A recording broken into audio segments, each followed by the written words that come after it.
ఇలా చేసుకుంటే గోంగూర నిల్వ పచ్చడి నెల 2 నెలలైనా అస్సలు పాడవకుండా ఉంటుంది. ఈ పచ్చడి వైట్ రైస్లోకైనా, దోశల్లోకైనా, ఇడ్లీల్లోకైనా చాలా అంటే చాలా బాగుంటుంది. అంతెందుకు చపాతీలో కూడా చాలా బాగుంటుంది. వేడి వేడి అన్నంలో ఈ పచ్చడి వేసుకొని కొంచెం నెయ్యి వేసుకొని సైడ్లో ఒక ఆమ్లెట్ పెట్టుకొని తింటే తెలియకుండానే 2 ముద్దలు ఎక్కువ తింటారు. ఇంకెందుకు ఆలస్యం, ఎలా చేయాలో చూద్దాం రండి. ముందుగా గోంగూరని ఒక బౌల్లోకి తీసుకొని బాగా వాష్ చేసుకోవాలి. నీట్గా కడుక్కున్న గోంగూరని ఒక కాటన్ క్లాత్ మీద పలుచగా పరుచుకొని తేమ మొత్తం పోయే వరకు ఫ్యాన్ కింద ఆరబెట్టుకోవాలి. ఇదిగోండి వీడియోలో చూపిస్తున్నట్టు గోంగూర ఏమాత్రం తేమ లేకుండా ఉండాలి. ఏమాత్రం తేమ ఉన్నా పచ్చడి తొందరగా పాడయ్యే ఛాన్సెస్ ఉంటాయి. సో తేమ పోయే వరకు కాటన్ క్లాత్ మీద గోంగూర పల్చగా పరుచుకొని ఫ్యాన్ కింద ఆరబెట్టుకోవాలి.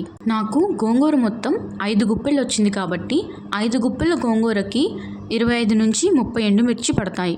ఎండుమిర్చిని కూడా మనం నీట్గా క్లాత్తో తుడిచి పక్కన పెట్టుకోవాలి. ముందుగా స్టవ్ మీద ఒక మందపాటి కడాయి పెట్టుకొని 2 టేబుల్ స్పూన్ ఆయిల్ వేసుకోవాలి. ఆయిల్ హీట్ అయ్యాక 4 టేబుల్ స్పూన్ ధనియాలు, 1 టేబుల్ స్పూన్ జీలకర్ర, 1/2 స్పూన్ మెంతులు వేసుకొని దోరగా వేగనివ్వాలి. తర్వాత ఇందాక మనం క్లాత్తో నీట్గా తుడిచిపెట్టుకున్న ఎండుమిర్చిని కూడా వేసుకోవాలి. ఇవన్నీ మాడిపోకుండా లో ఫ్లేమ్లో దోరగా వేయించుకోవాలి.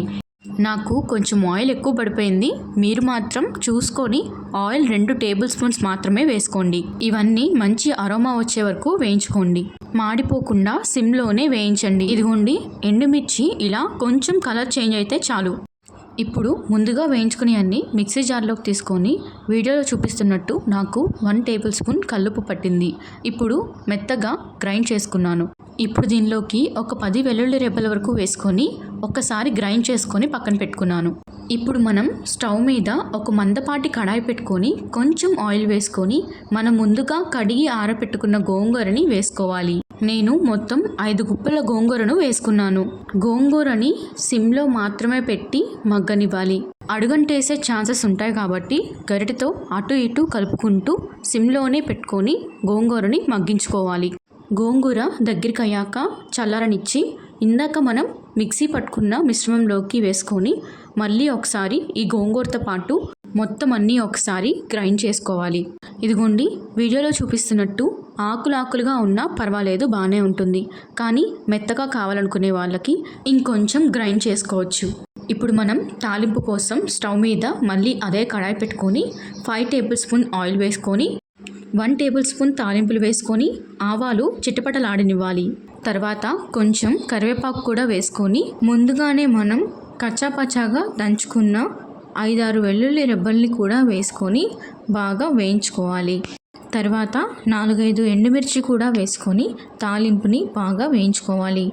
తాలింపు బాగా వేగిన తర్వాత మనం ముందుగా గ్రైండ్ చేసి పెట్టుకున్న గోంగూర పచ్చడిని తాలింపులోకి వేసుకోవాలి. సాధారణంగా పచ్చడి అంటే రోట్లోనే చేసుకోవాలండి. ఎంతైనా మిక్సీ చేసుకున్న దానికి రోట్లో చేసుకున్న దానికి చాలా అంటే చాలా డిఫరెన్స్ ఉంటుంది. మాకులాగా రెంట్ హౌస్లో ఉండే వాళ్ళకి రోటి పచ్చడి చేసుకోవడం అంటే చాలా కష్టమే. మనం రోట్లో పచ్చడి చేసుకుంటుంటే అదేదో మనం ఇంటి ఓనర్ల తలని పచ్చడి చేస్తున్నట్టు ఫీల్ అయిపోతారు ఇంటి ఓనర్లు. రోటి పచ్చడి కాదు కదా, స్వీట్లోకి బెల్లాన్ని కూడా దంచుకొని ఇవ్వరు. అట్లుంటుంది మరి ఇంటి ఓనర్లతో. ఇంకేం చేస్తాం, రోటి పచ్చడి చేసుకోవడం కూడా మానేసాం. ఇదిగోండి ఇలా మిక్సీలో పట్టుకొని చేసుకుంటున్నాము. ఎంతైనా రోట్లో చేసుకుంటే వచ్చే కమ్మదనాన్ని బాగా మిస్ అవుతాము. అదంతా పక్కన పెట్టేస్తే పచ్చడి మాత్రం చాలా బాగా కుదిరింది.